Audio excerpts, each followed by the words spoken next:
بسم اللہ الرحمن الرحیم۔ صحیح بخاری کا ہم مطالعہ کر رہے تھے، کتاب الاعتصام بالکتاب والسنہ۔ کتاب و سنت کو مضبوطی سے تھام لو۔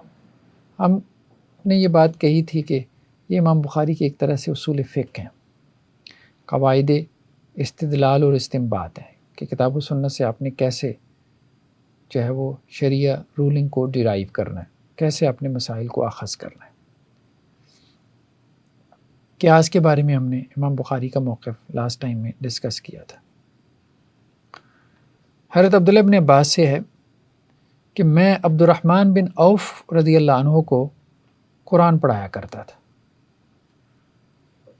تو فلما کان آخر حجہ عمر، جب آخری حج جو کہ حضرت عمر نے کیا، فقال عبد الرحمن بمنی، آخری حج میں یعنی حضرت عمر رضی اللہ عنہ کے دور خلافت میں، تو حضرت عبداللہ بن عباس بھی تھے اور حضرت عبد الرحمن بن عوف بھی تھے، تو عبد الرحمن بن عوف حضرت عبداللہ بن عباس سے قرآن پڑھتے تھے۔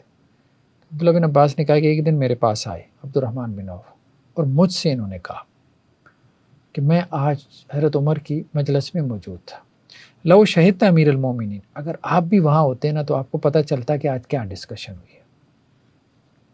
اتاہ رجلا، ایک آدمی آیا، قال ان فلانا یقول، اور اس نے کسی اور کا نام لیا اور کہا کہ جی وہ یہ کہتا ہے لو مات امیر المومنین لبایعنا فلانا، اگر عمر فوت ہو گیا نا تو ہم فلاں کی بیعت کر لیں گے۔ فقال عمر لاقومن العشیۃ فاحذر، تو حضرت عمر نے یہ بات سنی تو کہنے لگا کہ میں شام کو جو ہے نا اس پہ گفتگو کروں گا اور میں لوگوں کو تنبیہ کروں گا، ڈراؤں گا کہ یہ کیا باتیں تم نے شروع کر دی، ٹھیک ہے۔ فاحذر هؤلاء الرہط، تو اس گروہ کو میں جو ہے نا ڈراؤں گا، الذین یریدون ان یغصبوا، یہ لوگ یہ چاہتے ہیں کہ مسلمانوں کا حق مار لیں۔ مسلمانوں کا حق کیا ہے کہ جو خلافت ہے، جو سلطنت اور امارت ہے، وہ میجورٹی جو ہے اس کا رائٹ ہے۔ یہ حضرت عمر کا ذہن تھا، میجورٹی کا رائٹ ہے کہ وہ منتخب کریں، یہ نہیں کہ چند لوگ یا دو چار لوگ آپس میں فیصلہ کر کے کہیں ہم فلاں کو جو ہے عمر جاتے ہیں رضی اللہ عنہ تو ہم فلاں کو جو ہے ان کی جگہ خلیفہ بنا دیں گے، تو اب جو ان کے خلاف اٹھے گا تو وہ جو ہے کہ ایک خلیفہ نامزد ہو جائے تو دوسرا اگر دعویٰ کرے تو مار دو، اس کی گردن مار دو۔ تو حضرت عمر نے کہا کہ نہیں، یہ طریقہ ہی غلط ہے، خلیفہ کے انتخاب کا یہ طریقہ۔ حضرت عمر رضی اللہ عنہ کا ذہن یہ تھا کہ حضرت ابو بکر کی بیعت بھی جمہور نے کی تھی، اس لیے ان کا انتخاب ہوا، تو اسی طرح سے میرے بعد بھی انتخاب ایسی ہونا چاہیے۔ قلت لہ، تو عبد الرحمن بن عوف کہتے ہیں کہ میں نے کہا لا تفعل، آپ یہاں خطبہ نہ دیں، ابھی فائدہ نہیں۔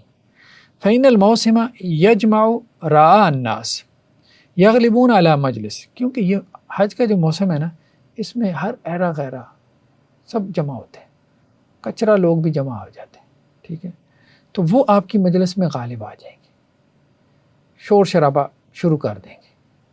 فاخاف اللہ ینزلوها علی وجہها فیطیر بها کل مطیر، تو مجھے یہ اندیشہ ہے کہ آپ کی بات کسی کو کہیں سمجھ ہی نہیں آئے گی، جس کو جو سمجھ میں آئے گی وہ اس کو اڑاتا پھرے گا۔ دیکھیں کتنی سمجھداری کی بات کہ حج کے موقع پہ جو آنے والے ہیں کوئی بدو ہے، دیہاتی ہے، عقل مت اس کے اندر ہے نہیں، آپ یہاں حج کے موقع پہ لوگوں کو یہ کہیں گے کہ جی یہ کیا باتیں ہو رہی ہیں۔ اب کسی کو کوئی بات سنائی دی، کسی کو کوئی سمجھ میں آئی، جو جہاں گیا وہ اب بات پھیلا دے گا، بات ساری بگڑ جائے گی۔ ان لوگوں کے اندر اتنی عقل مت نہیں ہے۔ فَأَمْهِلْ، آپ ٹھہر جائیں، حتیٰ تقدم المدینہ دار الحجرہ و دار السنہ، یہاں تک کہ آپ مدینہ آئیں، یعنی مکہ سے حج کر کے آپ مدینہ واپس آئیں، جو کہ دار ہجرت ہے اور دار السنہ ہے، سنت کا گھر ہے۔ اب امام بخاری یہاں سے استدلال کر رہے ہیں۔ مسئلہ کہاں سے چلا تھا کہ امام بخاری یہ کہتے تھے کہ اہل مدینہ کی جو علمی رائے ہے یا جو ان کا اجتہاد ہے اس کو ترجیح حاصل ہے، ٹھیک ہے، یہ امام بخاری کی رائے تھی، اور اس کے لیے وہ استدلال کر رہے ہیں کہ اصل میں مدینہ کی بہت فضیلتیں ہیں، مدینہ دار السنہ ہے، مدینہ دار الحجرہ ہے، ٹھیک ہے، اور یہاں پہ بھی استدلال یہ کر رہے ہیں کہ عبد الرحمن بن عوف نے حضرت عمر سے کہا کہ عام لوگ اس قابل نہیں ہیں کہ ان سے آپ کوئی اہم بات بھی کر پائیں، اور اہم بات بھی اگر آپ نے کرنی ہے تو آپ اہل مدینہ سے کریں، جو دارالہجرہ ہے، دارالسنہ ہے، جہاں اللہ کے رسول صلی اللہ علیہ وسلم کے پرانے اصحاب موجود ہیں۔ فتحلس باصحاب رسول اللہ، تو حضرت عبد الرحمن بن عوف نے کہا کہ آپ مدینہ میں آئیں، وہاں اللہ کے رسول صلی اللہ علیہ وسلم کے اصحاب ہی ہوں گے، من المہاجرین والانصار، مہاجرین انصار میں سے، فیحفظوا مقالتک، وہ آپ کی بات کو یاد بھی رکھیں گے، وینزلوا علی وجہہا، اور اس بات کو اس کے مقام کے اوپر اتاریں گے۔ یعنی ایک ہے بات کو یاد رکھنا، اور دوسرا یہ کہ اس کا مفہوم کیا ہے، معنی کیا ہے، وہ سمجھ بھی جائیں گے کہ آپ کہنا کیا چاہ رہے ہیں۔ اب یہ بھی بڑا مسئلہ ہوتا ہے، بات تو کہی ہے، مطلب کیا ہے؟ تو نے کہا مطلب بگاڑ دیں گے دوسرے لوگ، یہ بدو سارے آپ کی بات کا مطلب بگاڑ دیں گے۔ تو آپ اہل مدینہ سے بات کریں جو آپ کی بات کو سمجھیں گے، اگر لفظ میں کوئی غلطی بھی ہو گئی نا تو وہ اس کا مفہوم صحیح لے لیں گے، کیونکہ وہ دین کا مزاج سمجھتے ہیں۔ تو یہ وہ بات ہو رہی کہ وہ امام بخاری اصل میں یہ کہنا چاہ رہے ہیں کہ اگر راویوں سے لفظ آگے پیچھے بھی ہو گیا نا تو یہ اہل مدینہ والے اس کا صحیح معنی جو ہے وہ نکال لیں گے۔ فقال واللہ لاقومن به فی اول مقام اقومہ بالمدینہ، تو حضرت عمر نے کہا اللہ کی قسم، جب میں پہلی مرتبہ جو ہے نا خطبہ دوں گا نا مدینہ میں جا کے، تو میں یہ بات کہوں گا، یعنی جمعہ کا خطبہ، تو وہاں میں جا کے لوگوں سے یہ بات کہوں گا۔ قال ابن عباس، تو حضرت عبداللہ بن عباس کہتے ہیں فقدمنا المدینہ، ہم مدینہ واپس آ گئے حج کر کے۔ فقال ان اللہ بعث محمدا بالحق، پھر اس کے بعد حضرت عمر نے خطبہ دیا اور اس میں پھر انہوں نے وہ باتیں کی لمبی چوڑی۔ حضرت عبداللہ بن عباس کے بعد دوسری روایات میں وہ کہتے ہیں میں آگے جا کے بیٹھ گیا، میں نے کہا آج تو خاص باتیں ہونی ہیں، یہ ساری یاد کر لیں۔ تو وہ پھر حضرت عمر رضی اللہ عنہ نے یہاں سے بات شروع کی کہ دیکھو اللہ عز و جل نے محمد صلی اللہ علیہ وسلم کو حق کے ساتھ نازل کیا، وانزل علیہ الکتاب، اور آپ علیہ السلام کے اوپر کتاب نازل کی، فکان فیما انزل آیت الرجم، اور جو اللہ تعالیٰ نے آپ کے اوپر نازل کیا تھا اس میں رجم کی آیت بھی تھی، جو بعد میں منسوخ ہو گئی، آیت منسوخ ہو گئی لیکن بطور سنت جو ہے وہ رجم کا حکم باقی رہا۔ ٹھیک ہے، تو اب یہ مطلب وہ روایات ہیں جس میں بڑے اہتمام کے ساتھ، جہاں اس روایت کے اندر ہی یہ بات ہو رہی ہے کہ لوگ الفاظ یاد نہیں رکھتے یا الفاظ کے صحیح معنی بیان نہیں کرتے، الفاظ تو یاد رکھتے ہیں، اس کے صحیح معنی نہیں بیان کرتے، اور ایسے ایسے لوگوں کے سامنے یہ روایت بیان کرو جو الفاظ بھی یاد رکھ لیں اور معنی بھی بیان کریں، اس کے باوجود لوگ کہتے ہیں کہ جنہیں راوی بھول گئے، آیت رجم کی بات کر رہے ہیں راویوں کو غلطی لگ گئی ہے، رجم کی آیت تو تھی نہیں قرآن میں، یہ ایسی راویوں کی غلطی ہے، غامدی صاحب وغیرہ۔ پوری حدیث کی اٹھانی یہی ہے، یعنی جو اعتراض کیا جا رہا ہے خود حدیث جو ہے اس بنیاد کے اوپر کھڑی ہے، اس اعتراض کے رد کی، اس کو جڑ سے کاٹ رہی ہے۔ تو حضرت عمر کا خلافت سے متعلق فرمانے کا مطلب یہ تھا کہ امر خلافت میں رائے دینے کا حق سارے مسلمانوں کا ہے، پر جس پر اکثر لوگ اتفاق کر لیں اس سے بیعت کر لینا چاہیے، بس یہ کہنا غلط ہے کہ ہم فلاں سے بیعت کر لیں گے، یہ کیا بات ہے، یہ ٹھیک نہیں۔ اس نے اصل میں یہ بندے نے دلیل دی نا کہ حضرت عمر نے کیا کیا، ابو بکر کی بیعت کر لی تو وہ خلیفہ بن گیا، تو میں بھی فلاں کی بیعت کر لوں گا تو وہ خلیفہ بن جائے گا۔ میں نے کہا نہیں، ایسا نہیں، بیعت کر لینا کوئی کھیل تماشا نہیں ہے، یہ مسلمانوں کے جمہور کا حق ہے، خلیفۃ المسلمین کا انتخاب معمولی بات نہیں ہے۔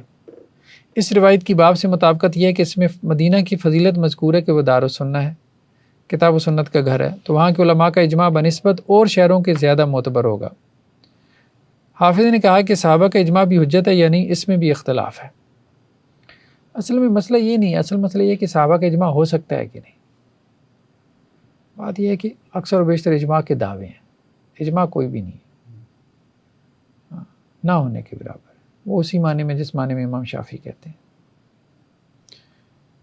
کہ کسی عالم سے پوچھیں تو وہ اختلاف نہ کریں۔ حضرت ابو ہریرہ سے روایت ہے، اور وہ اس وقت کتان کے جو ہے وہ 2 کپڑے پہنے ہوئے تھے، یعنی اس وقت کا قیمتی لباس انہوں نے پہنا ہوا تھا، تو انہیں کپڑوں سے انہوں نے جو ہے وہ قیمتی لباس سے اپنی ناک صاف کی، اور پھر کہنے لگے واہ ابو ہریرہ واہ، تیری کیا شان ہے، کتان کے کپڑوں سے آج تو ناک صاف کر رہا ہے، اور یاد کر کہ تو ممبر یعنی ممبر رسول صلی اللہ علیہ وسلم کے مابین اور حجرہ عائشہ کے مابین بے ہوش ہو کے گرا پڑا ہوتا تھا، اور ایک آنے والا آتا تھا، فَيَضَعُ رِجْلَهُ عَلَىٰ عُنُقِي، تو وہ میری گردن پہ پاؤں رکھتا تھا، اور لوگ یہ سمجھتے تھے کہ میں مجنون ہوں، مجھے دورہ پڑتا ہے، حالانکہ مجھے کوئی جنون نہیں تھا، بھوک کی وجہ سے میری یہ صورتحال ہوتی تھی. ٹھیک ہے. تو اب یہاں ایک تو انہوں نے یہ بات کہی ہے کہ ممبر رسول اور حجرہ عائشہ کا تذکرہ ہے، مقدسات کا، لیکن امام بخاری صرف یہ نہیں کہہ رہے کہ مدینہ میں مقدسات ہیں تو ان مقدسات کی وجہ سے جو ہے وہ اہل مدینہ کی رائے معتبر ہو گئی ہے. مطلب یہ تو ایک غیر معقول بات لگتی ہے نا.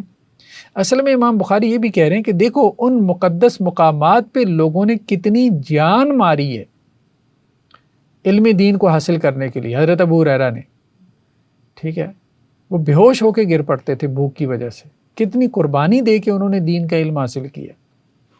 تو اس اعتبار سے وہ یہ کہہ رہے ہیں کہ مدینہ کے علماء کا مقام اور مرتبہ ہے کہ انہوں نے وہ ان سلف سے علم حاصل کیا جن کی یہ قربانیاں تھیں. تو یہ بات ہے. یہ انہوں نے تو یہ ذکر کیا کہ یہاں تاریخی جگہ ہے، لیکن صرف تاریخی جگہ ہونا بھی ایک اہم چیز ہے، لیکن اصل بات وہ حضرت ابو ہریرہ کے حوالے سے اس چیز کو ہائی لائٹ کرنا ہے کہ انہوں نے علم دین کو حاصل کیسے کیا. حضرت عبداللہ بن عباس سے سوال کیا گیا کہ کیا آپ اللہ کے نبی صلی اللہ علیہ وسلم کے ساتھ عید کی نماز میں حاضر ہوئے؟ تو انہوں نے کہا ہاں، اور اگر میرا آپ علیہ السلام کے ساتھ کوئی رشتہ ناطہ نہ ہوتا، یعنی رشتہ داری نہ ہوتی آپ کے ساتھ، تو شاید میں چھوٹے ہونے کی وجہ سے عید میں حاضر نہ ہوتا، یعنی آپ کے رشتہ دار ہونے کی وجہ سے میں، گھر کا ایک ماحول ہوتا ہے تو میں حاضر ہوا اگرچہ میں چھوٹا تھا. فَأَتَى الْعَالَمَ الَّذِي عِنْدَ دَارِ كَثِيرِ بْنِ السَّلْتِ فَصَلَّى، تو آپ علیہ السلام اس مقام پر آئے جو کثیر بن سلط کے مکان کے پاس تھا، تو آپ نے نماز پڑھائی اور پھر آپ نے خطبہ دیا. تو ٹھیک ہے، یہ مقامات بھی ہیں مدینہ کے اندر، مقدس مقامات ہیں، لیکن اصل چیز یہ نہیں. اصل چیز یہ ہے کہ عبداللہ بن عباس نے صغر سنی میں علم حاصل کیا، حضرت ابو ہریرہ نے کس حالت میں کیا اور حضرت عبداللہ بن عباس نے کس عمر میں کیا. یہ بات اصل میں وہ ہائی لائٹ کرنا چاہ رہے ہیں امام بخاری،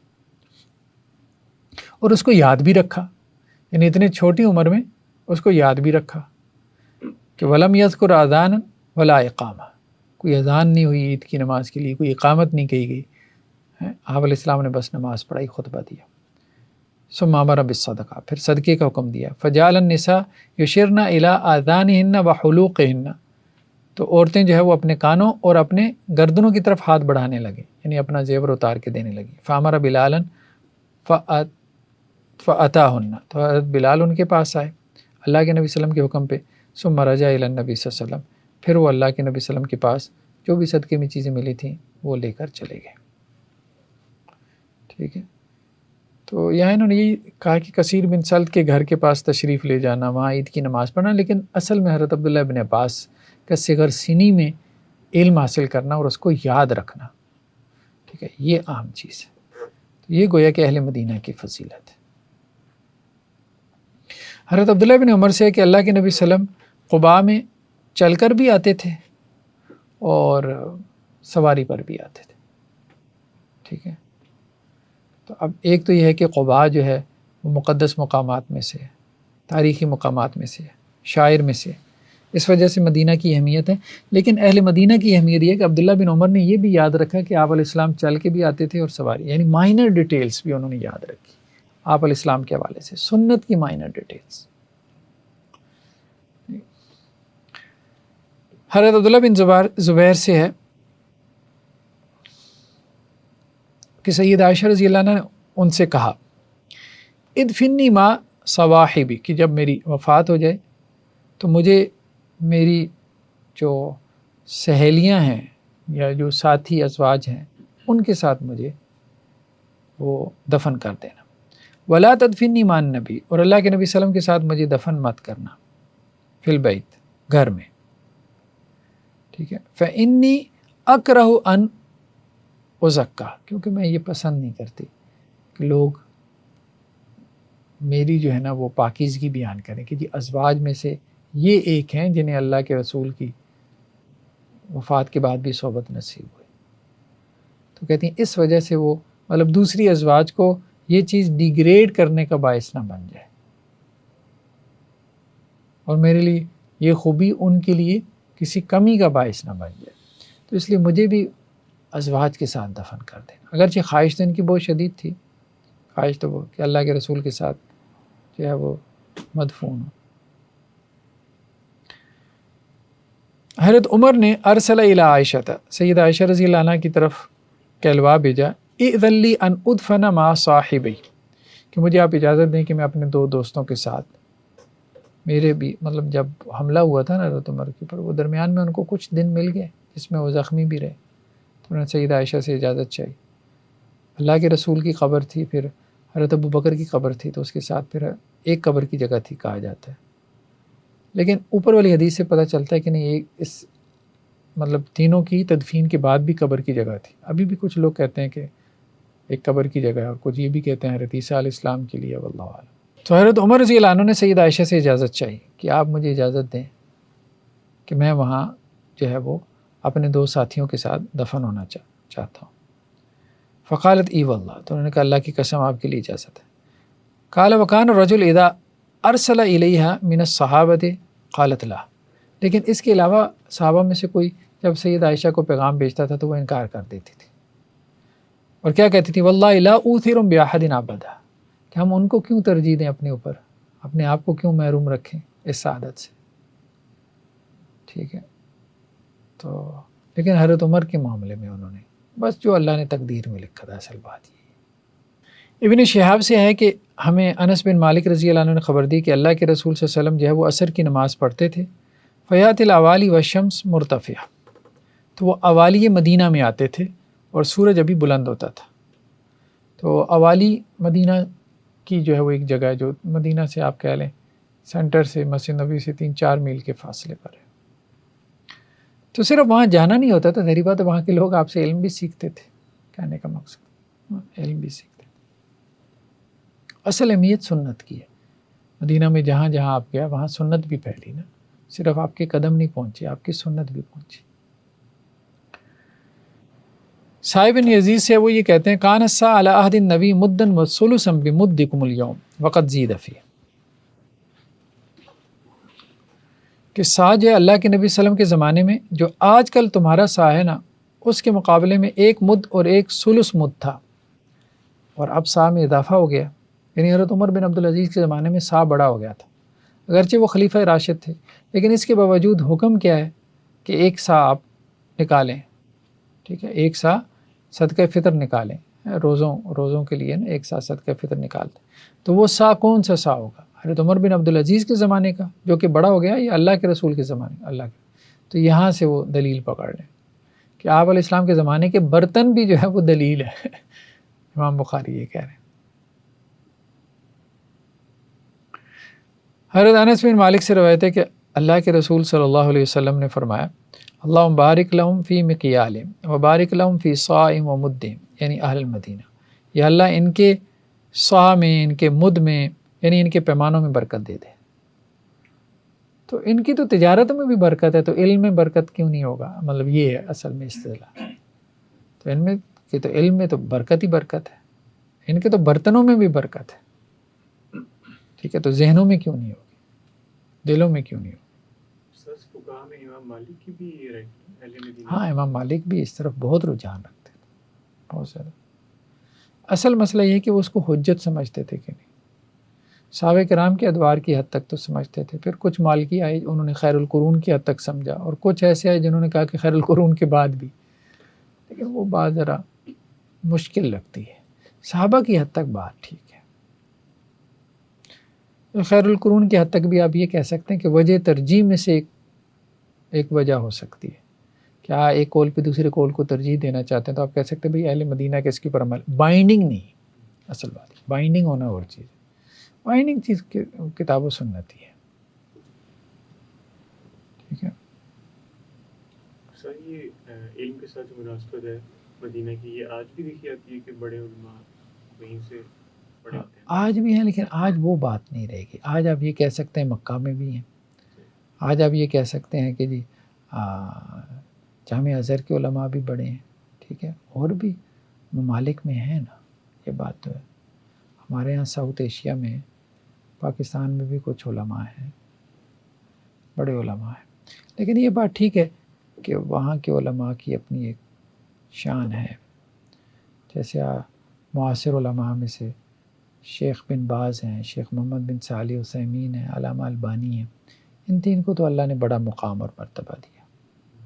پھر اس کے بعد بھی اب ضروری نہیں کہ یہ سارے مدینہ سے ہیں. اگرچہ شیخ بن باز بھی وہ جو مدینہ یونیورسٹی ہے اس کے وائس چانسلر رہے، علامہ البانی بھی وہاں پہ پڑھاتے رہے، لیکن ایسا نہیں تھا کہ مدینہ کے ساتھ ہی ان کا تعلق تھا. حضرت عبداللہ بن عمر سے ہے کہ اللہ کے نبی صلی اللہ علیہ وسلم سے وہ نقل کرتے ہیں کہ یہود جو ہے وہ آپ علیہ السلام کے پاس آئے، ایک مرد اور ایک عورت کو لے کے، جنہوں نے آپس میں بدکاری کی تھی. تو آپ نے ان کو رجم کرنے کا حکم دیا. تو رجم ان کو کہاں کیا گیا؟ من حیث توضع الجنائز عند المسجد، مسجد کے قریب جہاں جنازے رکھے جاتے تھے. یعنی جنازہ گاہ بھی مسجد کے قریب ہی تھی. مسجد سے باہر جو ہے کوئی کھلی جگہ ہوگی، پلاٹ ہوگا، جہاں عموماً نماز جنازہ جو ہے وہ ادا کیا جاتا تھا. تو وہاں جو ہے نا ان کو رجم کیا گیا جنازہ گاہ کے اندر. ٹھیک، تو یہ اس اعتبار سے بھی بات کر رہے ہیں کہ جی دیکھیں وہ بھی ایک تاریخی اعتبار سے متبرک جو ہے وہ مقام ہے، لیکن اس اعتبار سے وہاں ایک سنت جاری ہوئی، سنت جاری. حضرت انس بن مالک سے کہ اللہ کے نبی صلی اللہ علیہ وسلم کے سامنے احد پہاڑ آیا. آپ نے فرمایا یہ پہاڑ ہم سے محبت رکھتا ہے اور ہم اس سے محبت رکھتے ہیں. اے اللہ، ابراہیم نے مکہ کو حرم ٹھہرایا تھا اور میں دو یہ جو لابین مطلب وہ جو پتھریلی جو پہاڑی سلسلے ہیں مدینہ کے دونوں اطراف میں، لاوے کے پہاڑ جو ان کے مابین یہ جو علاقہ ہے اس کو میں حرم قرار دیتا ہوں. تو کوہ احد جو ہے یعنی احد پہاڑ کے حوالے سے کہ وہ مقدس مقامات میں سے، متبرک مقامات میں سے، اس کی طرف انہوں نے اشارہ کیا. حضرت سہل سے کان بین جدار المسجد مما یلی القبلہ و بین المنبر ممر الشاہ، کہ وہ مسجد کی دیوار جو کہ قبلہ رخ ہے، یعنی مسجد نبوی کی دیوار جو قبلہ رخ ہے، اور آپ علیہ السلام کا منبر ہے، اس کے درمیان جو ہے وہ بکریوں کے گزرنے جتنا فاصلہ تھا. ٹھیک ہے، مطلب منبر جو ہے وہ دیوار سے آگے رکھا ہوا تھا، کہنے کا مقصد. تو ایک تو یہ ہے کہ منبر کا تذکرہ آ گیا، مسجد کا تذکرہ آ گیا متبرک مقامات میں. ایک یہ ہے کہ لوگوں نے اتنی مائنر ڈیٹیل بھی محفوظ رکھی تھی. یہ اصل میں اہل مدینہ کا کمال ہے، یعنی تاریخی باتوں کا بھی ریکارڈ انہوں نے رکھا ہوا تھا. حضرت ابو ہریرہ سے کہ آپ علیہ السلام نے فرمایا ما بین بیتی و منبری روضۃ من ریاض الجنہ، میرے گھر یعنی حجرے، سید عائشہ رضی اللہ عنہ کا حجرہ ہے، اور جو ہے وہ میرے منبر کے درمیان کی جو جگہ ہے یہ جنت کے ٹکڑوں میں سے ایک ٹکڑا ہے. وہ منبری علی حوضی، اور میرا یہ منبر حوض کوثر کے اوپر بھی ہوگا. منبر باقی رہا لیکن بعد میں مرور زمانہ کے ساتھ جو ہے وہ ضائع ہو گیا، لیکن یہ کہ حوض کوثر پہ دوبارہ جو ہے یہ منبر. یہ بابرکت جگہوں کی کوئی گریڈیشن بھی کی جاتی ہے، یعنی کہ پہلے مدینہ ہے پھر مکہ ہے پھر مسجد اقصی، اس طرح سے؟ ہاں، مکہ پھر مدینہ پھر پہلے مکہ. ہاں پہلے مکہ ہے. بعض علماء کہتے ہیں کہ پہلے مدینہ ہے، یعنی کہ بریلویوں کے علاوہ بھی کہتے کہ حرم رسول. اور نہیں، اس میں آپ دیکھیں نا وہ جو روایات ہیں جن میں یہ آتا ہے کہ مکہ کے اندر جو یا حرم مکی میں نماز، ایک نماز کا ثواب 1,00,000 نمازوں کے برابر ہے.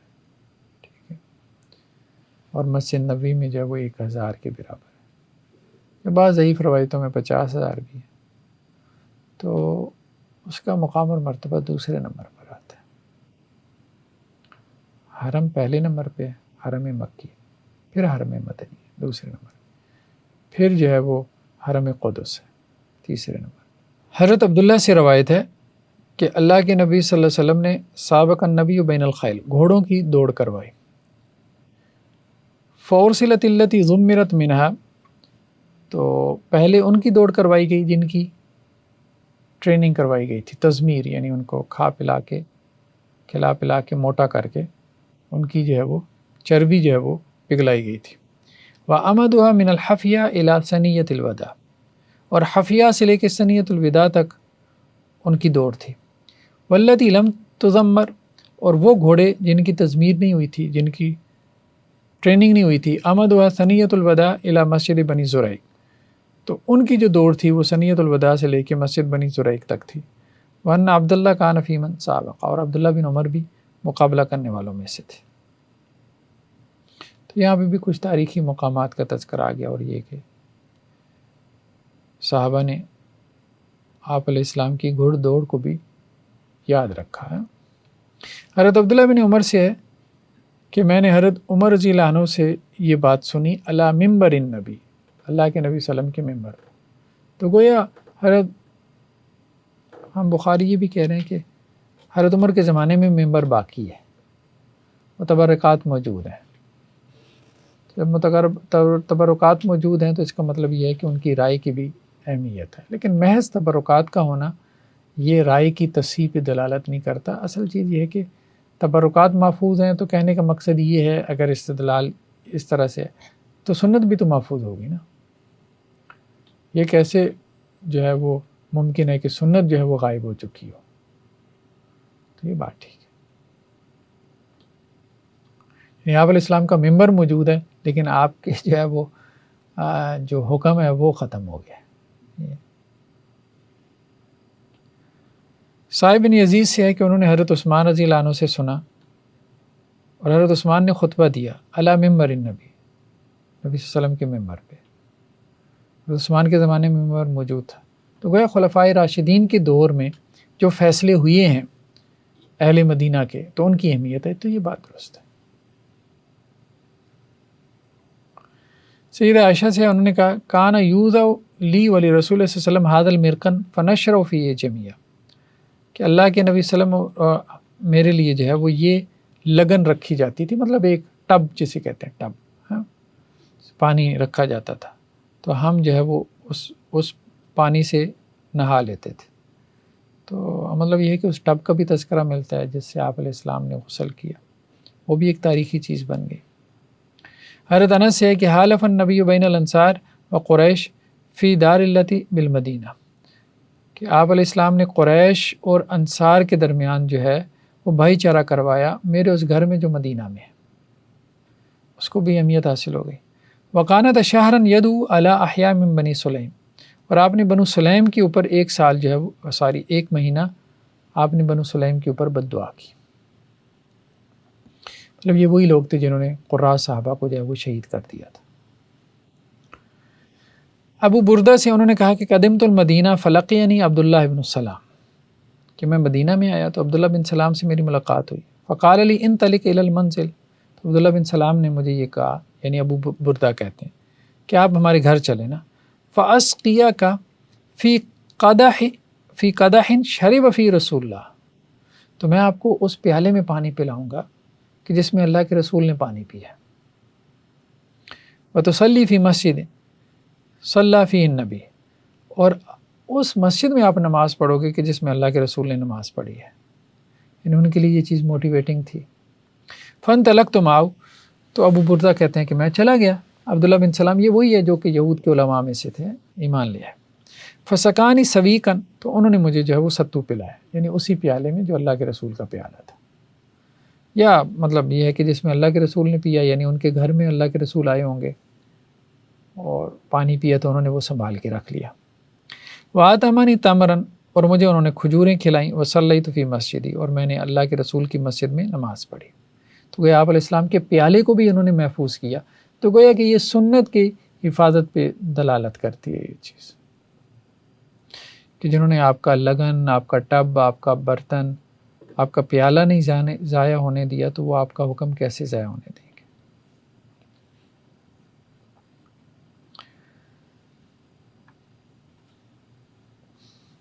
اللہ کے نبی صلی اللہ علیہ وسلم سے روایت ہے قال اتانی لیلہ آت من ربی وہو بالعقیق، کہ رات کو میرے پاس ایک آنے والا آیا اور آپ علیہ السلام جو ہے وہ وادی عقیق میں تھے.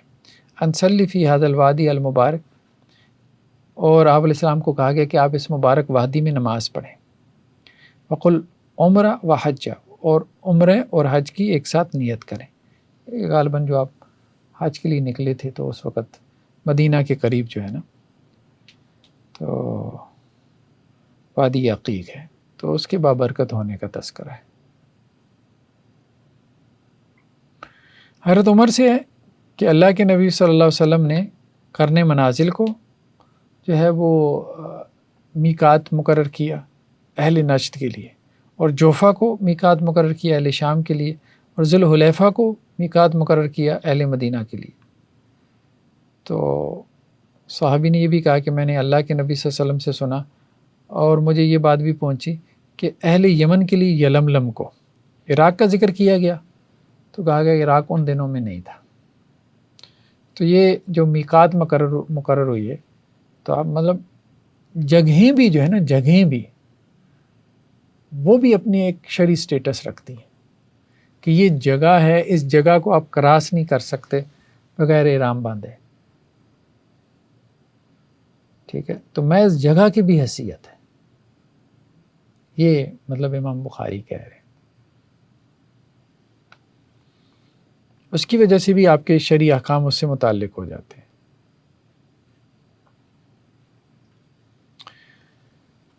اللہ کے نبی صلی اللہ علیہ وسلم سے مروی ہے انہ اریہ وہو فی معرس بذی الحلیفہ، کہ آپ علیہ السلام کو جو ہے وہ خواب دکھایا گیا جبکہ آپ نے پڑاؤ کیا ہوا تھا ذوالحلیفہ میں، مدینہ سے باہر نکلتی ذوالحلیفہ ہے۔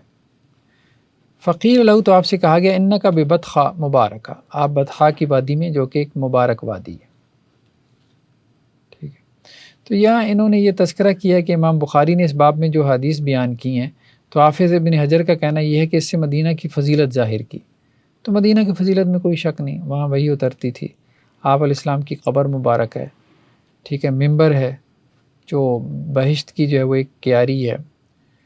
ہاں، اصل میں کلام اس میں ہے کہ مدینہ کے عالم کیا دوسرے ملکوں کے عالموں پر مقدم ہیں؟ تو اگر یہ مقصود ہو کہ حضرت کے زمانے میں یا اس زمانے میں جب تک صحابہ مدینہ میں جمع تھے تو یہ بات ٹھیک ہے۔ اگر یہ مراد ہو کہ ہر زمانہ میں، تو اس میں نزاع ہے، ٹھیک ہے؟ اور کوئی وجہ نہیں کہ مدینہ کے عالم ہر زمانے میں دوسرے ملکوں کے عالموں پر مقدم ہوں، اس لیے کہ ائمہ مجتہدین کے زمانے کے بعد بھی مدینہ میں ایک بھی عالم ایسا نہیں ہوا جو دوسرے ملکوں کے کسی عالم سے بھی زیادہ علم رکھتا ہو، چاہے جائے کہ دوسرے ملکوں کے سب عالموں سے بڑھ کر ہو۔ آگے انہوں نے پھر وہی ہے مدینہ میں بتی لوگ اور بدنیت، چلے اب تو خیر سلفی آ گئے ہیں ٹھیک ہے۔ باب قول اللہ تعالیٰ لیس لک من الامر شیء، اللہ تعالیٰ کا قول کہ آپ کے لیے جو ہے وہ کوئی اختیار نہیں ہے، یعنی آخرت کے حوالے سے اللہ نے جو فیصلہ کرنا ہے اس میں آپ کا اختیار نہیں۔ حضرت عبداللہ بن عمر سے روایت ہے کہ انہوں نے اللہ کے نبی صلی اللہ علیہ وسلم سے سنا یقول فی صلاۃ الفجر رفع رأسہ من الرکوع، کہ آپ فجر کی نماز میں رکوع سے اپنا سر اٹھانے کے بعد کیا کہہ رہے تھے؟ اللہم ربنا ولک الحمد فی الاخیرہ، اے ہمارے رب آپ ہی کی تمام تعریفیں، اللہم لعن فلانا و فلانا، یا اللہ فلاں فلاں کے اوپر تیری لعنت۔ تو اللہ عز و جل نے یہ آیات اتاری لیس لک من الامر شیء او یتوب علیہم او یعذبہم فانہم ظالمون، کہ آپ کا کوئی اختیار نہیں ہے، اللہ تعالیٰ چاہے تو ان کو معاف کرے، چاہے تو عذاب دے، کیونکہ وہ ظالم ہے۔ اس کا کیا تعلق ہے باب سے؟ اس روایت کا کیا تعلق ہے جو ہم پڑھ رہے ہیں؟ استدلال کیا کر رہے ہیں امام بخاری؟ حکم اللہ کی، ٹھیک ہے۔ تو آپ علیہ السلام کو بد دعا کا بھی اختیار نہیں تھا، وہی بات جو شروع میں امام بخاری نے شروع کی تھی نا، کہ اصل میں آپ علیہ السلام جو بھی بات کرتے تھے اللہ کے حکم سے کرتے تھے، وہی سے کرتے تھے، اپنی طرف سے کوئی بات نہیں کرتے تھے۔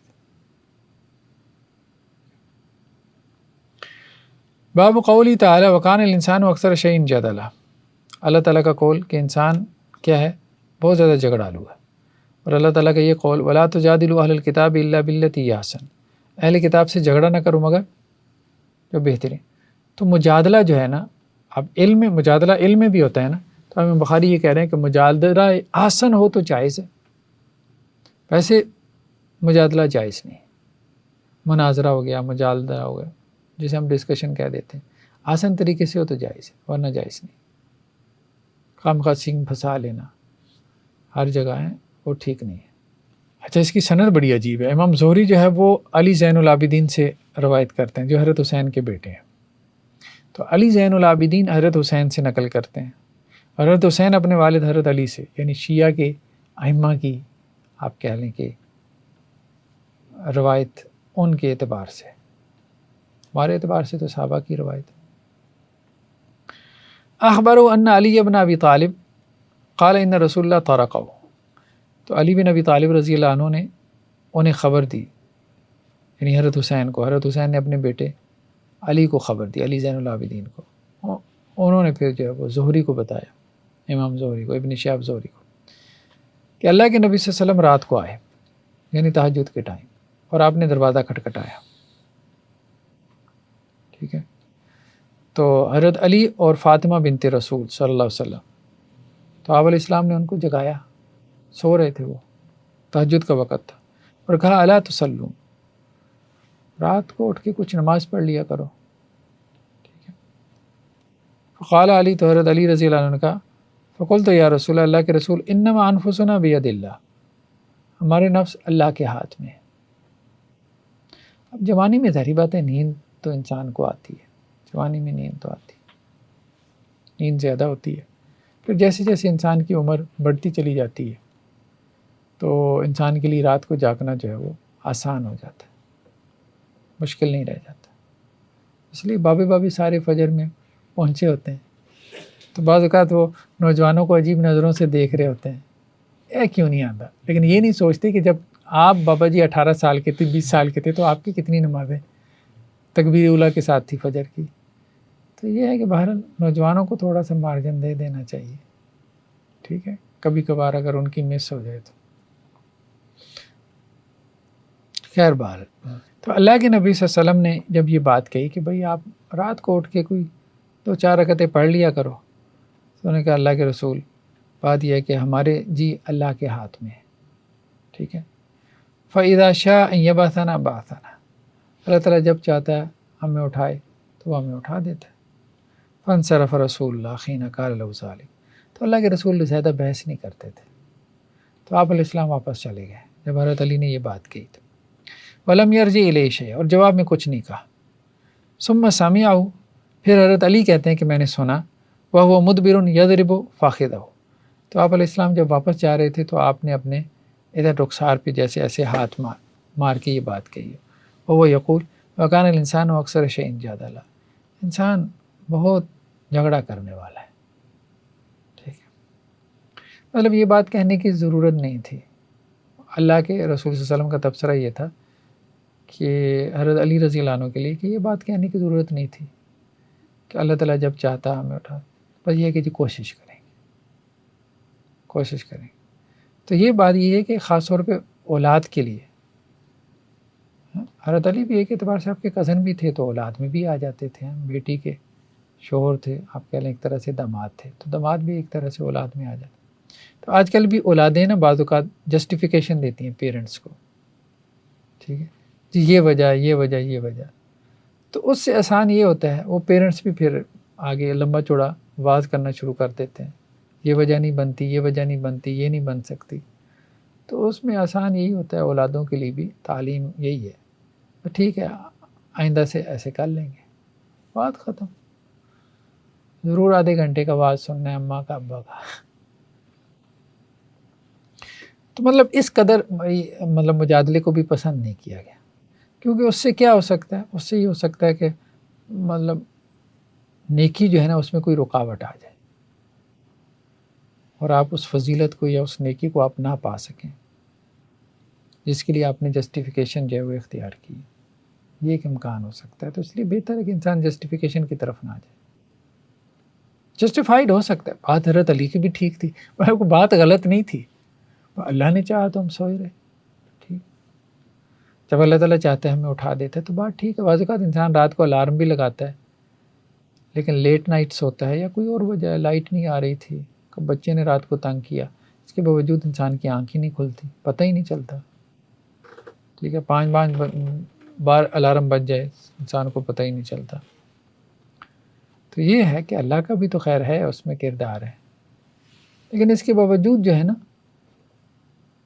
یہی ہے کہ انسان ٹھیک ہے بس کر لیں گے، یہ انداز رکھے.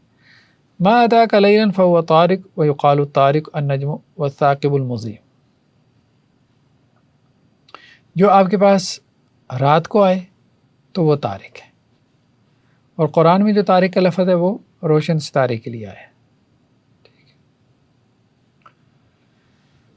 چلیے تو یہاں سے امام بخاری کیا استدلال کر رہے ہیں آپ بتائیں. وہی مجادلہ والی بات آ گئی ہے کہ قرآن سے مجادلہ اگر کرنا ہے تو آسان طریقے سے کرنا.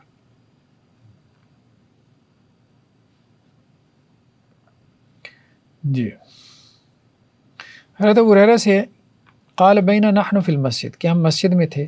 خرج رسول اللہ تو اللہ کے نبی صلی اللہ علیہ وسلم نکلے. فقال انطلقوا الی یہود تو آپ نے فرمایا چلو یہود کی طرف چلتے ہیں. صحابہ کو کہا. فخرجنا معه حتى جئنا بیت المدراس تو صحابہ کہتے ہیں ہم آپ علیہ السلام کے ساتھ نکلے یہاں تک کہ یہود کا مدرسہ تھا، اس کو وہ مدراس کہتے تھے. یہودیوں کے یہاں مدرسے کا پرانا کانسیپٹ تھا، بچے ان کے پڑھتے تھے اس میں. تو آج بھی آپ دیکھیں ان کے یہاں پراپر مدرسے ہوتے ہیں یہودیوں کے یہاں، جیسے ہمارے مدرسے ہیں ایسے. تو صحابہ کہتے ہیں ہم وہ یہودیوں کے مدرسے کے پاس آئے تو اللہ کے نبی صلی اللہ علیہ وسلم نے کھڑے ہو کے ان کو پکارا، کہا یا معاشر یہود اسلموا تسلموا، اے یہود کی جماعت اسلام لے آؤ سلامتی میں رہو گے. تو انہوں نے کہا بلغت یا ابو القاسم، تو یہودی نے کہا ابو القاسم تبلیغ ہو گئی بس کافی ہے، بس آپ نے تبلیغ کا حق ادا کرنا تھا نا تو ہو گیا بس چھوڑیں آپ. قال فقال لهم رسول اللہ تو اللہ کے رسول نے دوبارہ کہا ذالک ارید اسلموا تسلموا، ٹھیک ہے کہ تم جو ہے وہ اسلام قبول کر لو تو سلامتی میں رہو گے، ٹھیک ہے. اور یہی جو ہے وہ میں چاہتا ہوں کہ تم یہ کام کر لو. تو انہوں نے کہا اللہ کے رسول قد بلغت یا ابا القاسم، آپ نے پہنچا دی بات. اللہ کے رسول نے پھر کہا ذالک ارید، یعنی تیسری مرتبہ کہا. تو پھر آپ نے کہا اعلموا انما الارض للہ ورسولہ، زمین اللہ اور اس کے رسول کی ہے، یہ آپ نے یہود سے کہا.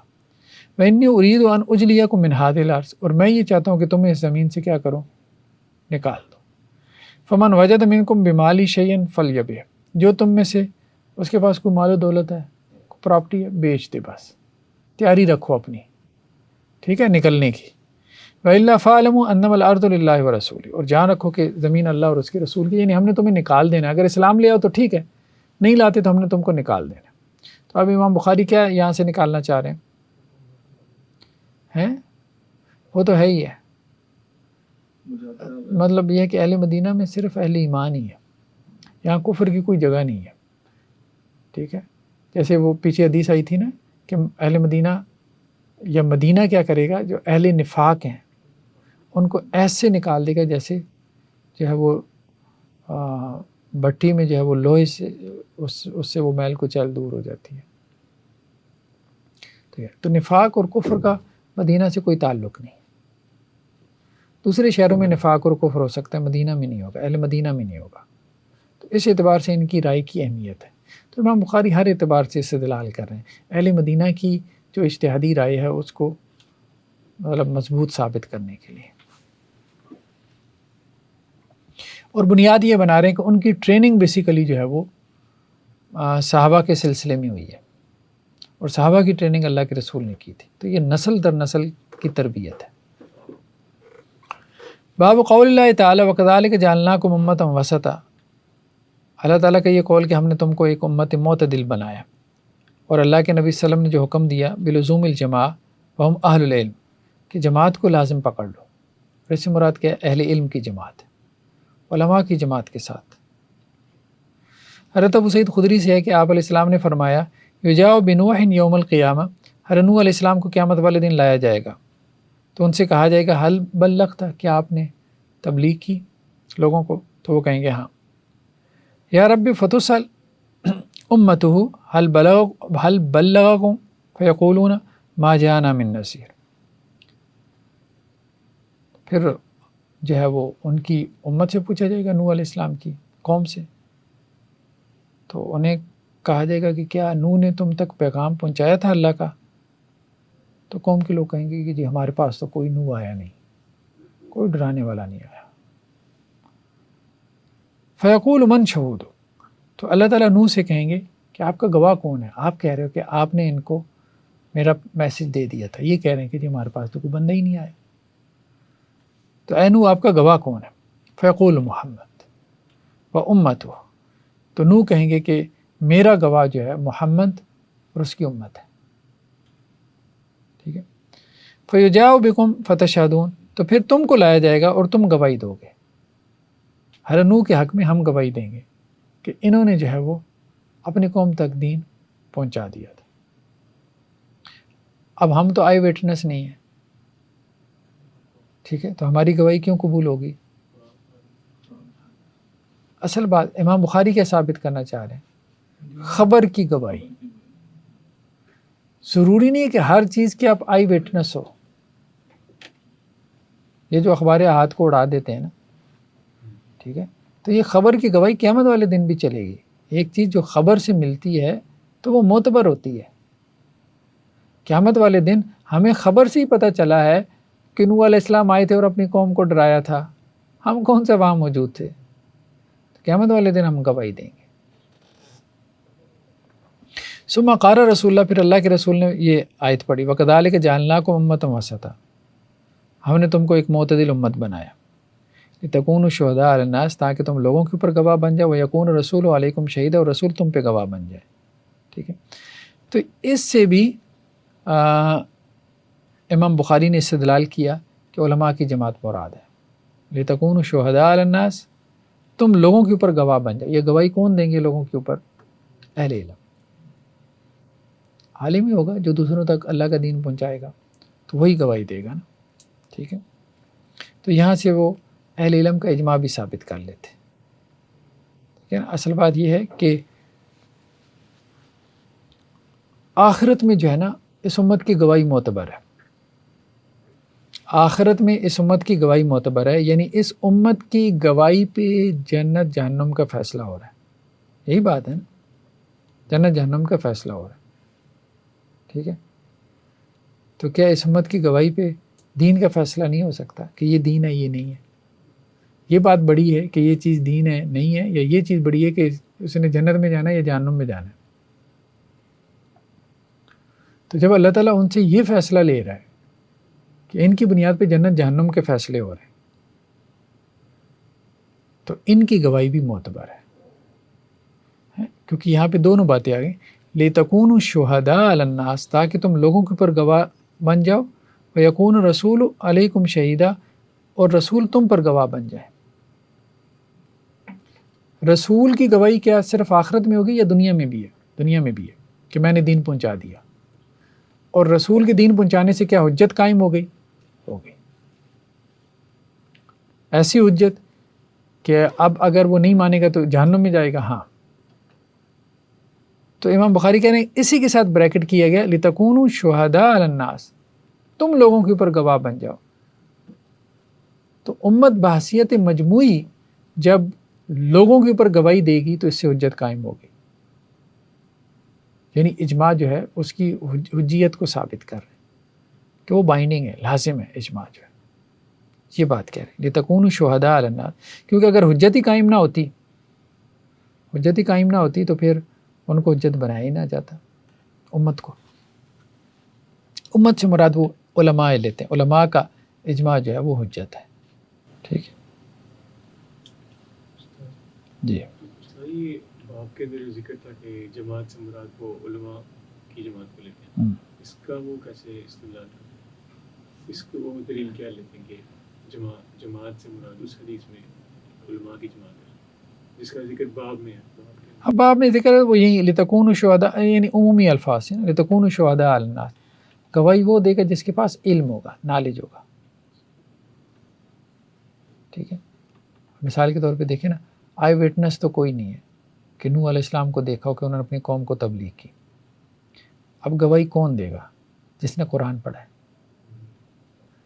جس کے پاس خبر کا علم ہے کہ یہ ہوا ہے. اب جس کے پاس خبر کا بھی علم نہیں ہے، قرآن ہی نہیں پڑھا کہ نوح علیہ السلام کا مثال کے طور پہ واقعہ قرآن میں نہیں پڑھا، اس کو کیا پتہ کہ اللہ نے کہا ہے کہ نہیں کہا؟ وہ کیسے گواہی دے پائے گا؟ تو امت گواہی دے گی، اس کے علماء گواہی دیں گے. ایک تو یہ بات، اور دوسری بات ہے لِتَكُونُوا شُهَدَاءَ عَلَى النَّاسِ، یہاں پہ بھی مراد یعنی رسول جو گواہی دے رہا ہے وہ بھی علم کی بنیاد پہ، اور تم جو گواہی دو گے یعنی گواہی کیا دیں گے کہ یا اللہ دین پہنچا دیا. تو دین کون پہنچائے گا؟ عالم، جاہل تو نہیں پہنچا سکتا. تو اس لیے عالم مراد ہے یہاں پہ. یہ استدلال انہوں نے کیا. تو یہ تو ہو گئی کہ اجتماعی آپ کہہ لیں کہ جی جو ایک حجیت ہے، اجتماعی کلیکٹیو آپ کہہ لیں، وہ تو حجت ہے. لیکن جو انفرادی اجتہاد ہے وہ حجت نہیں ہے، وہ حجت، اس میں غلطی کا امکان ہے. اجتماعی جو اجتہاد ہے یعنی جسے اجماع کہتے ہیں، اس میں غلطی کا امکان نہیں ہے، امام بخاری یہ کہتے ہیں. لیکن انفرادی میں غلطی کا امکان ہے، اور اس کو سنت کے مطابق ٹھیک کرنا ضروری ہے. باب اذا اجتہد العامل اب الحاکم، جب عامل نے، گورنر نے یا حاکم نے اجتہاد کیا، فاختہ اور خطا کی، خلاف الرسول من غیر علم، رسول اللہ علیہ وسلم کی مخالفت کر گیا بغیر علم کے، فحکم مردود لقول النبی، تو اس کا حکم رد کر دیا جائے گا اللہ کے نبی صلی اللہ علیہ وسلم کے قول کی وجہ سے. من عامل عملا لیس علیہ امرنا فہو رد، جس نے کوئی ایسا کام کیا جس پہ ہمارا ٹھپا نہیں ہے، ہماری مور نہیں ہے، تو وہ مردود ہے. مجتہد عالم حاکم اجتہاد کر سکتا ہے، اگر وہ ایسا اجتہاد کر گزرے گا جو کسی سنت کے خلاف چلا جاتا ہے، تو اب سنت کی تعویل کر کے اس سنت کو اس مجتہد کے قول کے مطابق نہیں بنایا جائے گا، بلکہ مجتہد کا قول رد کیا جائے گا اور سنت کی اتھارٹی قائم کی جائے گی. یہ وہ بات کر رہے ہیں. یہ اصل میں وہ اصحاب الرائے کو سنا رہے ہیں کہ جی سنت جب آپ لوگوں کے سامنے آ جاتی ہے تو آپ کیا کرتے ہو، وہ آپ کے امام کے قول سے ٹکرا جاتی ہے تو آپ سنت کی تعویل کر کے اس کو امام کے قول کے مطابق بنا لیتے ہو، حالانکہ امام کا قول اس قابل تھا کہ آپ اس کو رد کر دیتے اور کہتے کہ ان تک سنت نہیں پہنچی تھی، بس ان کو عذر دے دیتے. ٹھیک ہے. تو یہ جب تکلفات شروع ہوئی ہے تو پھر امام بخاری نے یہ باتیں کی. حضرت ابو سعید خدری اور حضرت ابو ہریرہ دونوں نے یہ حدیث بیان کی کہ اللہ کے نبی صلی اللہ علیہ وسلم نے بعث اخا بنی عدی الانصاری، کہ بنی عدی الانصاری کے ایک صاحب جو تھے ان کو آپ علیہ السلام نے جو ہے وہ خیبر پر عامل بنا کے بھیجا تاکہ وہ خراج وغیرہ لے کر آئیں. فتح خیبر کی بات ہے. فقادمہ بتابر جنیب، تو وہ جو ہے نا عمدہ کھجوریں لے کر آئے. ساری کھجور جو وہ لے کر آئے نا خراج میں، وہ ساری بہت اچھی تھی. تو آپ علیہ السلام نے پوچھا اکل تمر خیبر ہاکذا، کیا خیبر میں ساری کھجور اچھی ہوتی ہے؟ مطلب تم نے ایک آدمی سے تو نہیں نہ لی، مختلف لوگوں سے تم لے کر آئے ہو، خیبر کے مختلف علاقوں سے لے کر آئے ہو، مختلف باغات سے لے کر آئے ہو، تو ساری کھجور کیا ایسی ہے؟ قال لا، تو کہنے لگا نہیں، واللہ اللہ کی قسم یا رسول اللہ، انا لنشتری الصاع بالصاع، ہم کیا کرتے ہیں کہ ہمارے پاس کھجور ہر طرح کی آتی ہے، اچھی بھی آتی ہے، ردی بھی آ جاتی ہے، تو ہم ردی کھجور 2 سا دے کے اچھی 1 سا لے لیتے ہیں. تو میرے پاس ردی بھی آئی تھی، وہ میں نے زیادہ دے کے کم جو ہے وہ اچھی لے لی. ٹھیک ہے. تو یہ کام میں نے کیا. باقی خیبر کی ساری کھجور عمدہ نہیں ہے. میں نے کہا کہ ساری آپ کے لیے میں عمدہ لے کر جاؤں. نیت ان کی اچھی تھی. فقار رسول اللہ، تو اللہ کے رسول نے کہا لا تفعلوا، ایسا مت کرو، یہ کام ٹھیک نہیں ہے. ولیکن مثلا بمثل، کھجور کا کھجور کے بدلے تبادلہ برابر برابر، 2 سا 1 سا یہ نہیں چلے گا. بھلے ردی ہو ایک طرف، دوسری طرف جو ہے وہ یہ ایک طرف جو ہے وہ پاکستانی کھجور ہو دیسی اور دوسری طرف اجوا ہو، تو یہ نہیں، 1 کلو 1 کلو کے برابر، جنس ایک ہے. اگر ایسا نہیں کرو گے سود کے دروازے کھل جائیں گے. او بیو ہذا، یا پھر ایسا کرو ردی کھجور بیچ دو، واشتروا بثمنہ من ھذا، اس کی قیمت حاصل کرو اور اس سے عمدہ کھجور خرید لو، یہ ٹھیک ہے. وکذالک المیزان، اور اسی طرح کا حکم اس چیز کا بھی ہے جو ماپ تول کے ساتھ بکتی ہے، میزان کے ساتھ بکتی ہے. یعنی یہ صرف کھجور کے بارے میں نہیں کہہ رہا، بلکہ جو چیز بھی میزان کر کے مطلب تول کر بکتی ہے اس سب میں یہ قاعدہ جاری کرو. آپ علیہ السلام نے یہ بات کہی. تو اب یہاں پہ امام بخاری کیا ثابت کرنا چاہ رہے ہیں؟ اجتہاد کیا، وہ اجتہاد سنت کے خلاف تھا. ٹھیک ہے. اب سنت کی تعویل کر کے ان کے اجتہاد کے مطابق نہیں بنائی جائے گی، بلکہ ان کا موقف رد کیا جائے گا. آپ اس موقف پہ کھڑے نہیں ہوگے کہ ایک صحابی نے یہ کام کیا ہے تو اب یہ جائز ہے کہ 1 سا کے بدلے 2 سا کھجور دی جا سکتی ہے، 1 سا عمدہ کھجور لے کے 2 سا ردی کھجور دی جا سکتی ہے، اور سنت کی کوئی تعویل کر لو. اصل میں آپ علیہ السلام کا حکم تو استحباب کے لیے تھا، کوئی وجوب کے لیے نہیں تھا. یہ اس طرح کے یہ نہیں ہوگا. ٹھیک ہے، مجتہد کا حکم رد کرو اور سنت کو فالو کرو. اس میں یہ ہو سکتا ہے کہ فار ایگزامپل 2 سا جو ردی کھجور اگر وہ بیچ دیتا اور اس کے عوض وہ 1 سا ہی آتی، تو اس میں اگر ویسے ایکسچینج ہو گیا تو اس میں پھر بھی ممانعت. ہاں پھر بھی ممانعت. اس میں حکمت کیا ہے؟ وہی نا، سود کا دروازہ کھلے گا نا، سود کا دروازہ کھلے گا، لوگ اس کو سود کا ذریعہ بنا لیں گے. یعنی ابھی تو یہ ہے کہ ردی کی اجازت ہے عمدہ کھجور کے بدلے میں. اگر عمدہ کھجور میں ایسا کرنا شروع کر دے، مطلب 1 سا اس کو قرض دیا، 2 سا واپس لیا، یہی تو سود ہے. باب اجر الحاکم اذا اجتہد فاصاب او اخطا. حاکم کا اجر جب اس نے اجتہاد کیا تو یا تو وہ صحیح رائے پہ پہنچا یا اس نے خطا کی.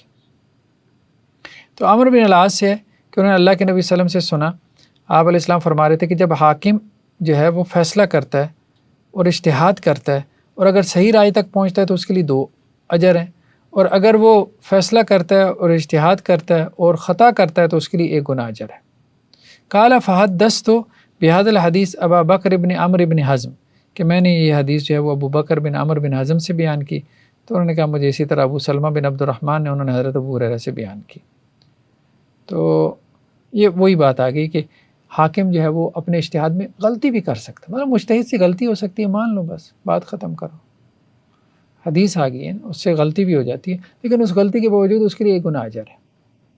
ہاں اجر ہے اس کے لیے، ٹھیک ہے، اور غلطی نہیں کرتا تو اس کے لیے 2 گناہ اجر ہے. تو جب غلطی ہو سکتی ہے تو اب مجتہد کی ہر بات کو صحیح ثابت کرنا یہ درست نہیں ہے. یہ بات کیا ہے؟ بس ایک آدھی روایت اور پڑھ لیں. باب الحجہ علی من قال ان احکام النبی کانت ظاہرہ وما کان یغیب بعضهم عن مشاہد النبی و امور الاسلام. اس کے اوپر حجت. اب باب الحجہ علی من قال، جس نے یہ بات کی اس کے اوپر میں حجت قائم کر رہا ہوں، مطلب وہی آل و رائے مخاطب ہیں یا دوسرے جو ان کے ہیں فکری مخالفین ہیں، کہ اللہ کے نبی صلی اللہ علیہ وسلم کے جو احکام تھے کانت ظاہرہ، ہر صحابی کو معلوم تھے. یعنی جو بندہ یہ کہتا ہے نا کہ آپ علیہ السلام کے احکام ہر صحابی کو معلوم تھے تو میں اس کے اوپر یہ حجت قائم کر رہا ہوں. ایسا نہیں تھا کہ صحابہ کو آپ کی ہر سنت کا علم تھا. وما کان یغیب بعضهم عن مشاہد النبی و امور الاسلام. اس کی وجہ یہ تھی کہ بہت دفعہ میں وہ صحابہ آپ علیہ السلام کے پاس حاضر نہیں ہوتے تھے، اور بہت دفعہ میں جو اسلام کی جو باتیں تھیں وہ ان سے غائب رہ جاتی تھی، پوشیدہ رہ جاتی تھی. تو یہاں سے امام بخاری استدلال کر رہے ہیں کہ جب صحابہ سے بہت ساری حدیثیں پوشیدہ رہ جاتی تھیں تو ائمہ جو ہیں آپ کے، ان سے کیوں نہیں حدیثیں پوشیدہ رہ سکتی؟ ٹھیک ہے، تو یہ ایک امکان ہے، یہی وہ استدلال کر رہے ہیں. اب اس پہ سوال ہوگا کہ پھر امام بخاری سے کیوں نہیں ہو سکتی؟ تو وہ تو آلریڈی جو ہے وہ ایک بات تو یہ ہے کہ اس وقت تک حدیث کا ذخیرہ بہت مدون ہو چکا تھا، اور یہ لوگ چونکہ متخصصین بھی تھے، لیکن اس کے باوجود ان سے بھی کچھ حدیثیں رہ گئیں، تبھی تو دوسروں نے تذکرہ کی. ان کا یہ معاملہ تھا ہی نہیں ایڈمیشن والا. اس میں یہ بات بھی نکلتی ہے کہ صحابہ کی بھی کوئی شاذ رائے ہو سکتی ہے. یہی بات تو وہ کہنے لگے.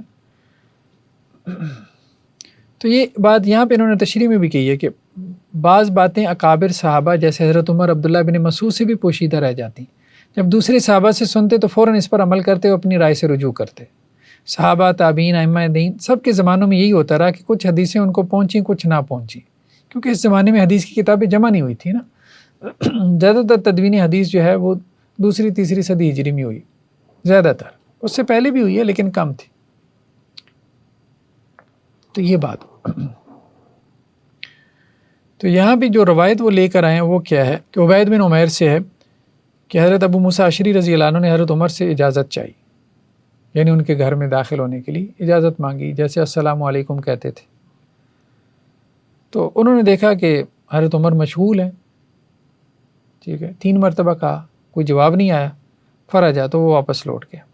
تو حضرت عمر نے کہا کہ میں نے وہ عبداللہ ابن قیس کی آواز سنی تھی، اپنے دربان سے کہا حضرت عمر نے، نہیں ابو موسیٰ اشعری، تو انہیں میرے پاس لے آؤ.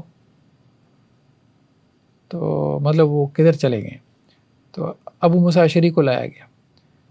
تو حضرت عمر نے پوچھا بھئی کیا مسئلہ ہے, آوازیں دے کہ غائب ہو گئے آپ. تو جب آوازیں دے رہے تھے تو تھوڑا انتظار کر لیتے. تو حضرت ابو موسیٰ اشعری نے کہا انا کننا نؤمر بہذا, ہمیں یہ حکم دیا جاتا تھا, یعنی اللہ کے نبی صلی اللہ علیہ وسلم کی طرف سے یہ حکم صحابہ کو ملتا تھا کہ 3 مرتبہ سلام کرو, اجازت مانگو, اگر اجازت نہیں ملتی تو واپس چلے جاؤ. ٹھیک ہے. حضرت عمر نے کہا بھئی مجھے تو نہیں پتہ, میں نے تو اللہ کے رسول سے یہ بات نہیں سنی. فاتنی علی ھذا ببینہ, اب آپ جو ہے نا ایسا کرو کوئی اپنے حق میں گواہی لے کر آؤ. او لافعلن بک, یا میں آپ کے ساتھ پھر یہ کروں گا. تو وہ پریشان ہو گئے بیچارے. فانطلق الی مجلس من الانصار, تو وہ چلے گئے انصار کی مجلس میں. تو انہوں نے کہا کہ جی دیکھیں میں نے یہ بات جو ہے وہ کی ہے, تو اب آپ بتائیں آپ لوگوں نے کیا نہیں سنی. تو کہنے لگے جی لا یشہد الا صاغرنا. اب اس کا جواب یہی ہے کہ ہمارا سب سے چھوٹا جا کے حضرت عمر کو بتائے گا کہ یہ بات اللہ کے رسول نے کہی, بڑا آدمی ہم نہیں بھیجیں گے. کتنے چھوٹے کو بھی پتہ ہے جو آپ کو نہیں پتہ. فقال ابو سعید خدری, تو اس وقت سب سے چھوٹے اس مجلس میں ابو سعید خدری تھے. تو وہ آئے اور انہوں نے حضرت عمر سے کہا قد کننا نؤمر بہذا, ہمیں اس کا حکم دیا جاتا تھا. فقال عمر, تو پھر حضرت عمر نے کہا خفی علی ھذا من امر النبی, اللہ کے نبی صلی اللہ علیہ وسلم کا یہ حکم مجھ سے مخفی رہ گیا. الہان الصفق بالاسفاق, افسوس کہ بازاروں کے اندر جو ہے وہ چلت پھرت نے یا تجارت نے مجھے مشغول کیے رکھا. حضرت عمر اصل میں ایک دن اللہ کے رسول کی مجلس میں حاضر ہوتے تھے, ایک دن تجارت کرتے تھے. تو وہاں صحابہ نے یہ ترتیب بنائی ہوئی تھی. تو اب انہوں نے اس کے اوپر جو ہے وہ افسوس کا اظہار کیا. تو اس کا مطلب یہ ہے کہ حضرت عمر جیسے جلیل القدر صحابہ, بلکہ حضرت ابو بکر, حضرت عمر, حضرت عثمان, حضرت علی, سب صحابہ کے حوالے سے امام ابن تیمیہ علیہ رحمہ نے اپنی کتاب رفع الملام کے اندر جو ہے وہ حدیثیں لے کر آئے کہ ان سے بہت سی حدیثیں مخفی رہ گئیں. لیکن جب کوئی حدیث ان کے سامنے پہنچ جاتی تھی تو وہ رجوع کر لیتے تھے. ائمہ کا بھی یہی مزاج تھا, ائمہ کا بھی. یہ تو بعد میں آنے والوں کو یہ آر محسوس ہوا کہ یار ہمارے امام, ہم یہ مان لیں کہ جی اس کے پاس کوئی حدیث نہیں پہنچی تھی, حالانکہ ان ائمہ کو خود آر محسوس نہیں ہوتا تھا. یہی بات اللہ تعالیٰ نے حضرت عیسیٰ ابن مریم کے بارے میں کہی کہ عیسیٰ ابن مریم کو تو کوئی آر محسوس نہیں ہوتا. لن یستنکف المسیح ہو, کہ ان کو تو یہ آر محسوس کہ وہ اللہ کے بندے اپنے آپ کو جو ہے وہ بنائیں. لیکن ان کے بعد والوں کو جو ان کے فالورز تھے, ان سے محبت رکھنے والے تھے, ان کو یہ آر محسوس ہونا شروع ہو گیا کہ عیسیٰ اللہ کے بندے نہ بیٹے ہیں. تو یہی معاملہ ہمارے یہاں. ٹھیک ہے, وہ مفتی صاحب, کوئی عالم, کوئی شیخ الاسلام, جو بھی حجت الاسلام, وہ تو ہو سکتا ہے کہ اس کے اندر عاجزی انکساری ہو, کہ اس کی زندگی میں اس سے پوچھو کہ یار نہیں مجھے نہیں پتہ. لیکن اس کے بعد میں آنے والے اتنے پکے ہو جاتے ہیں, وہ کہتے ہیں نہیں جی یہ تو ممکن ہی نہیں ہے کہ جی ان کو اس مسئلے کا علم نہ ہو. تو یہ وہی بات یہاں پہ کر رہے ہیں کہ نہیں یہ بات جو ہے نا وہ درست نہیں ہے, یہ بات درست نہیں ہے. ایک روایت اور اس باب کی رہ گئی ہے. عارض سے روایت ہے کہ مجھے ابو ہریرہ رضی اللہ عنہ نے خبر دی. حضرت ابو ہریرہ نے کہا لوگوں سے کہ تم یہ کہتے ہو کہ ابو ہریرہ بڑی حدیثیں بیان کرتا ہے. واللہ الموت, دیکھو اللہ کے سامنے سب کو جانا ہے, مجھے بھی جانا ہے. تو مطلب میں اتنی حدیثیں بیان کر کے کہاں میں نے جانا ہے, اللہ کے سامنے کھڑے نہیں ہونا, اللہ کو منہ نہیں دکھانا. مطلب تم یہ گمان کرتے ہو کہ میں کوئی اپنی طرف سے باتیں بنا رہا ہوں. انی کنت امرا مسکین, دیکھو میں مسکین, قریب مسکین تھا. الزم رسول اللہ علی ملی بطنی, میرا پیٹ بھر جاتا, اتنا کافی تھا. اس کے بعد میں اللہ کے رسول کے ساتھ لگا رہتا.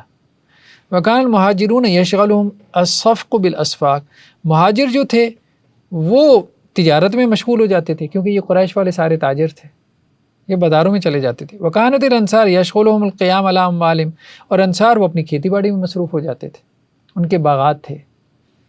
ٹھیک ہے. فشہدت من رسول اللہ ذات یوم, تو میں ایک دن اللہ کے رسول کے پاس حاضر تھا. وقال, تو آپ نے فرمایا من یبسط رداء حتی اقضی مقالتی ثم یقبض فلن ینسى شیئا سمع منی, کون ہے جو اپنی چادر بچھائے اور اس سے پہلے کہ میں اپنی بات مکمل کروں وہ اپنی چادر سمیٹ لے, اس کے بعد جو بھی وہ سنے گا اس کو بھولے گا نہیں. تو میں نے اپنی چادر بچھائی. تو کانت علیہ فوالذی بعثہ بالحق ما نسیت شیئا سمیعت منہ، تو اللہ کی قسم اس کے بعد میں نے اللہ کے رسول سے جو بھی سنا مجھے بھولا نہیں۔ حضرت ابو ہریرہ کہہ رہے ہیں میں اکیلا لگا ہوتا تھا، اکیلا میں ہوتا تھا، کوئی بندہ ہوتا ہی نہیں تھا، تو اللہ کے رسول مجھے باتیں سناتے تھے تو میں یاد کر کے آگے 5000 سے زیادہ حدیثیں حضرت ابو ہریرہ کی، باقی صحابہ سے اتنی حدیثیں ہیں ہی نہیں، اس کی وجہ یہ کہ وہ تھے ہی نہیں ساتھ، تو کیسے سنائیں؟ تو جو جس وقت میں ساتھ تھا اس نے جو سنا اس نے آگے بیان کر دیا۔ بعض اوقات ایک مجلس میں ایک سے زیادہ صحابہ تھے، انہوں نے وہ بات سن لی تو سب نے آگے بیان کر دی، بعض اوقات ایک ہی بندہ تھا تو اس اکیلے نہیں بیان کرنی، تو اس کا مطلب یہ ہے کہ ہر صحابی کے پاس ہر حدیث نہیں تھی، ٹھیک، تو اس لیے اب چونکہ اس کے پاس ہر حدیث نہیں تھی تو صحابی کا اگر فتویٰ حدیث کے خلاف آتا ہے تو آپ صحابی کا فتویٰ سائڈ پہ کر دیں، حدیث کو لے لیں، بس یہ بات الاعتصام بالکتاب والسنہ، یہ امام بخاری کا مقصود ہے۔ ایسے قبر واحد بھی ثابت ہوتی ہے کہ لازمی کہ ہر حدیث تواتر میں ہی ہو، کوئی صحابی موجود نہیں ہوگا تو قبر واحد سے ہی آگے منتقل ہو گئی ہے کہ شخص بیان ہاں ایسے ہی ہے، بالکل ایسے۔